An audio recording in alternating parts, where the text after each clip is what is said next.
চলো এখন আমরা কি খুলছি এটা বলো তো। বিরিয়ানি এগুলো কি, এগুলো স্যালাড, এটা কি, এটা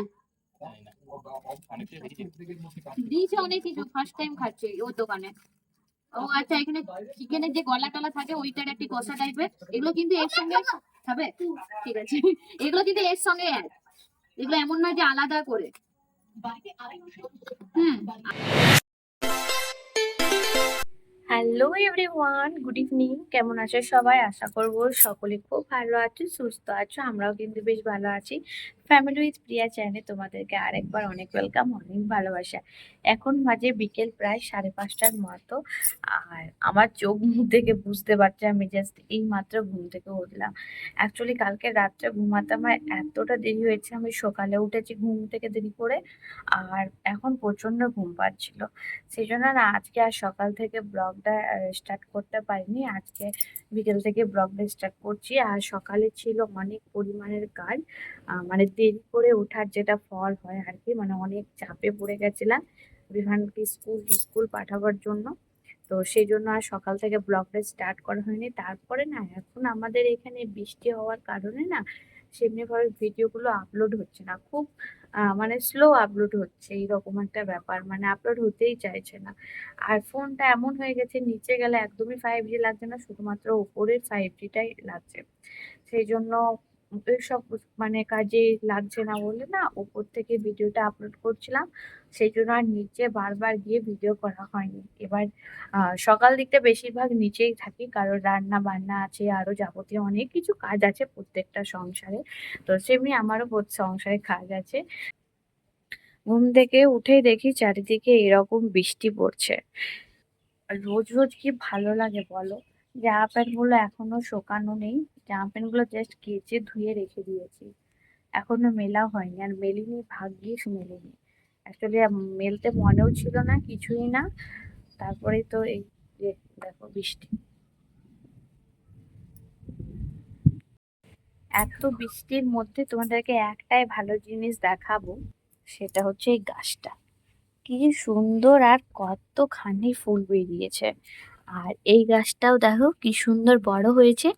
আর এই ফুলটা এত ফাইন দেখতে, জানি না ওইটাই হবে কি না, ভাবছি ওই গাছটাই। যদি হয় তোমরা অবশ্যই দেখতে পাবে, দারুণ কালার। তো আমি বৃষ্টির মধ্যে বেশি ভিজবো না, কারণ ঠান্ডা লেগে যাওয়ার একটা ব্যাপার থাকে। ঠান্ডা একদমই এখন লাগাবো না, সামনে পুজো আছে, বাজার হাট আছে, সবকিছুই আছে। তো চলো আমি ভেতরের কিছু জিনিস দেখাই তোমাদেরকে, যে আজকে কেন আমি ভিডিওটা সকাল থেকে স্টার্ট করিনি। সেটার কারণ হচ্ছে এই যে, এই যে দেখতে পাচ্ছ, সেটার কারণ কি?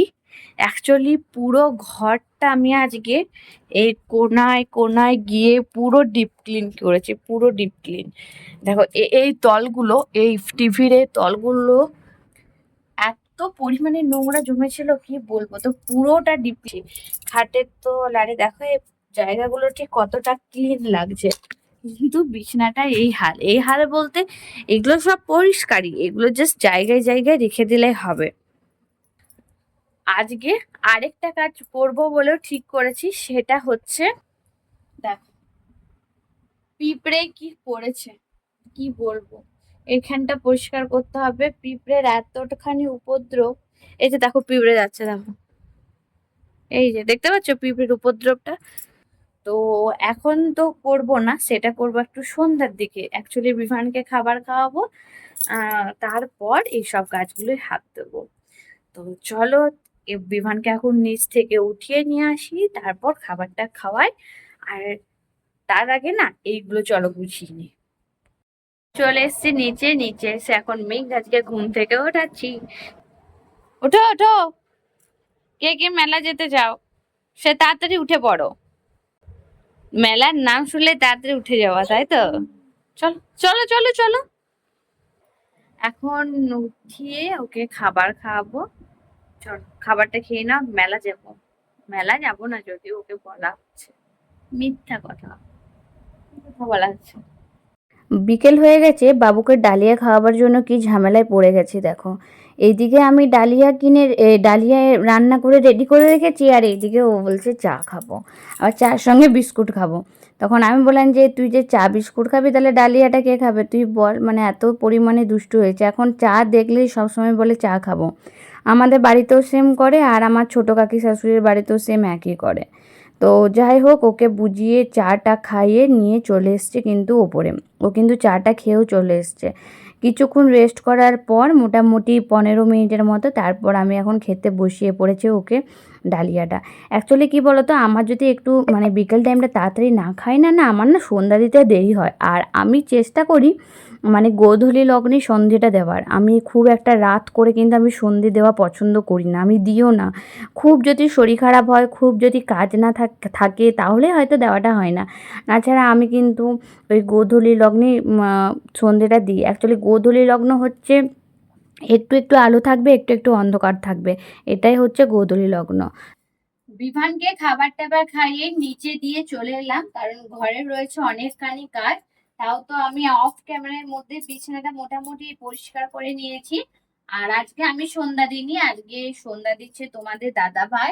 আর আজকের অনেকখানি কেচেও ছিলাম, এই যে চেয়ারের মধ্যে আছে। অ্যাকচুয়ালি কালকে তো শোকায়নি বৃষ্টির কারণে, সেই জন্য আজকে ওগুলো শুকিয়ে নিয়েছি।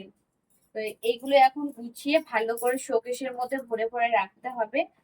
তো আর টুকটাক এখনো অনেক কাজ আছে, আর ভেবেছি ওইখানটা পরিষ্কার করব। দেখা যাক, তোমরা ভিডিওটা কন্টিনিউ করতে থাকো আর আমি গোছাতে থাকি।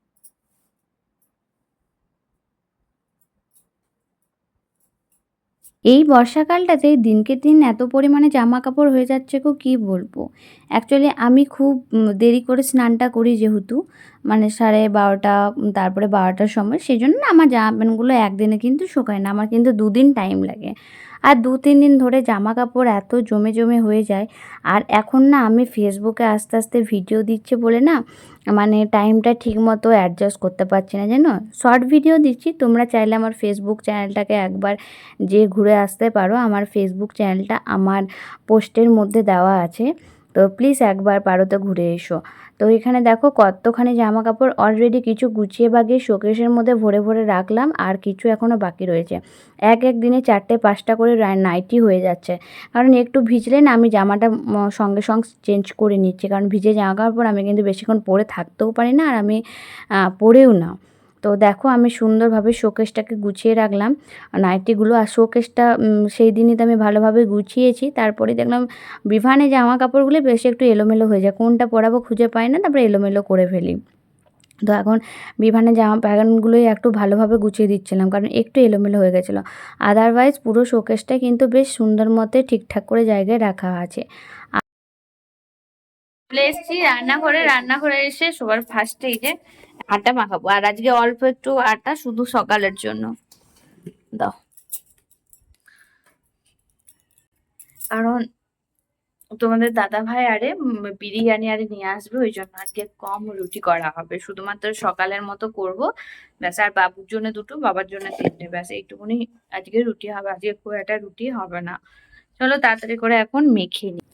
এখানে কিন্তু মাও দাঁড়িয়ে আছে, তো মায়ের সঙ্গে গল্প করতে করতে কিন্তু আমার দেখো মোটামুটি আটাটা মাখানো হয়ে গেছে। আর আজকে অল্প একটু আটা আছে, কারণ আজকে বিরিয়ানি আনা হবে তাই। তো দেখো আমি আটাটাকে সুন্দর করে মেখে পরে রেডি করে নিয়েছি। এবার মাও রেডি হয়ে নিয়েছে রুটি করবার জন্য। আর ওই যে দেখো মা রুটি করবে, আর মাকে আমি বেলে বেলে রুটিগুলো দেবো, আর মা একটু সেঁকে নেবে। তো মা আমাকে এখানে দেখাচ্ছিল যে আমি এখন একটু পাতলা হয়ে গেছি, ব্লাউজগুলো আমার ঢিলে হয়ে গেছে। আমি বললাম যে হ্যাঁ, আমরা পাতলা হওয়াই ভালো, বয়স বাড়লে এমনিতেই খুব একটা মোটা শরীর ভালো নয়। নাহলে ঘরের কাজকর্ম বলো বা ঘরের কাজ যেমন তেমন নিজেরও কাজগুলো, যেগুলো নিজের টুকটাক কাজ থাকে সেগুলো করতেও কিন্তু অসুবিধা। তো এখানে দেখো চাকি আনলাম, মা আমাকে এখন দিয়ে দিচ্ছে। আর আমাদের চাকিটা না খুব সুন্দর, মার্বেল পাথরের। আর এই চাকিটাতে বেলে বেলে না আমার এমন হয়ে গেছে, আমার অন্য কোনো চাকিতে বেলতে ইচ্ছা করে না। তো এখানে দেখো তোমাদের দাদাভাই কিন্তু বেরিয়ে পড়েছে, আর তোমাদের দাদাভাই যাচ্ছে এখন বিরিয়ানির দোকান, তার সঙ্গে কিছু জিনিসও আনবে। মানে বাবুর যেমন ফলটা শেষ হয়ে গেছে, তো বাবুর জন্য ফল আনতে হবে। কিছুদিন ধরে ঠান্ডায় ফলটা দিচ্ছিলাম না, কারণ একটুতে ঠান্ডা লেগে যাচ্ছিল, সেই জন্য। তো চলো তোমাদের দাদাভাইকে এখন আমি বাইরের গেটটা খুলে দিয়ে আসি। আর এই যে দেখো আমার ছেলে কিন্তু জানতে পেরে গেছে যে ওর বাবা এখন যাচ্ছে, সেই জন্য ছোটো কাকিমাদের বাড়ির থেকে দৌড়ে চলে এলো। এই পাশের বাড়িটাই হচ্ছে আমার ছোটো কাকিমাদের। তো দৌড়ে চলে এলো যে ওর বাবার সঙ্গে যাবে বলে। কিন্তু বলো তো একে ওর ঠান্ডা লেগে আছে, আবার গাড়ির হাওয়াতে আরও ঠান্ডা লেগে যাবে। বিরিয়ানির দোকানটা যদিও খুব একটা দূর নয়, কিন্তু তাও আমি যেতে দিইনি। তা যেমন করে তেমন করে আমি বুঝিয়ে ওকে নামিয়ে দিলাম। কারণ এখানে যা দেখো এই যে একটা ব্যাঙ রয়েছে, ওই ব্যাঙটাকে বললাম চল আমাদের ঘর নিয়ে যাব, সেই বুঝিয়ে বুঝে কিন্তু আমি ওকে ঘর নিয়ে এলাম। নাহলে কোনো মতে আসতেই চাইছিল না জানো, এত পরিমাণে বিরক্ত করছিল। আর ও বিশেষ করে না খুব কান্না করে দেয়, আর কাঁদলে না আমার ভালো লাগে না। তো যাই হোক বুঝিয়ে সুঝিয়ে নিয়ে চলে এসেছি ঘরে। ঘরে এসে কিন্তু যাব এবার ওকে পড়তে বসাতে। ফাইনালি সমস্ত কাজ আমার হয়ে গেছে। আর এই যে দেখো মেঘরাজ এখন ডান্স করছে। অ্যাকচুয়ালি এবার বিভানকে পড়তে বসাবো। রুটি করা, রুটি ভিজানো সমস্ত হয়ে গেছে। তো চলো এখন পড়তে বসাই, কারণ অলরেডি 7:30টার মতো বাজে। আর না পড়তে বসালেও নয় একটু। তো চলো, আর এখন না আর উপরের রুমে পড়তে বসাচ্ছি না। এখন 2-3 দিন ধরে নিচের রুমে বসে আছি, কারণ আর উপর যেতে আর ভালো লাগছে না, মন চাইছে না। হ্যাঁ কোনটা? এটা এমনি। চলো পড়তে বসাই এবার। মেঘরাজ পড়া করার পর এখন বসে পড়েছে বিরিয়ানি নিয়ে। তোমাদের দাদা ভাই নিয়ে এলো একটু আগে। আর আজকে বিরিয়ানিতে অনেক কিছু দিয়েছে, নে খা। যখন বিরিয়ানিটা খাবো তোমাদেরকে খুলে দেখাবো বিরিয়ানি। মাংস, এখানে মাংস দিয়েছে। অ্যাকচুয়ালি এগুলো আলাদা করে, কিন্তু এই মাংসটা খা। বাবা বসে বসে এখন টিভি দেখছে, আর বিভান এখন খাবার খাচ্ছে। খাচ্ছ তো? খাও। এই দেখো তোমাদের দাদা ভাই। তো ওকে এখন খেয়ে নে, তারপর আমি খাবার টাইমে তোমাদেরকে ভিডিও করে দেখাবো যে বিরিয়ানির সঙ্গে কি কি দিয়েছে।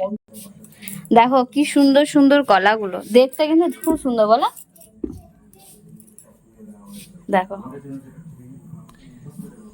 তো তোমাদের দাদা ভাই বাজার থেকে নিয়ে এলো কলা, বিরিয়ানি, এইসব জিনিসগুলো। কলাটা অ্যাকচুয়ালি বাবুর জন্যও হবে, আর ওর বাবার একটু শরীরটা খারাপ খারাপ, ওই জন্য তোমাদের দাদা ভাইও খাবে, মানে পেট খারাপ আর কি। তো চলো এখন যাই উপরে। উপরে গিয়ে বিভানকে এখন খাবার খাওয়াতে বসি। বিভান তো আজকে একটু কম খাবে, যেহেতু মাংস খেয়েছে, বিরিয়ানিটা খেলো না জানো তো, মানে রাইসটা, চিকেন গুলো আরে খেয়ে দিল। বিমানকে খাবার টাবার খাইয়ে পাঠিয়ে দিয়েছি নিচে। আর রয়েছে অনেকগুলো ধোয়া আজকে। অ্যাকচুয়ালি ডালে ফালে খেয়েছে, তখন আর ধোয়া খাইনি। তো ওগুলো সব এখন খেতে লেগে গেছে। বুঝছো কতখানি? আমি যদি এখনো খাবারটা খাইনি, আমি খাবো একটু পরে। এগুলো ধোয়া মোছা করে বিছনাটা ছেড়ে তারপর খাবো।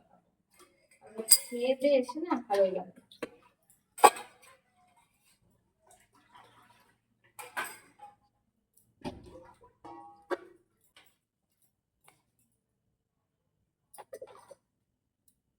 Hand wash.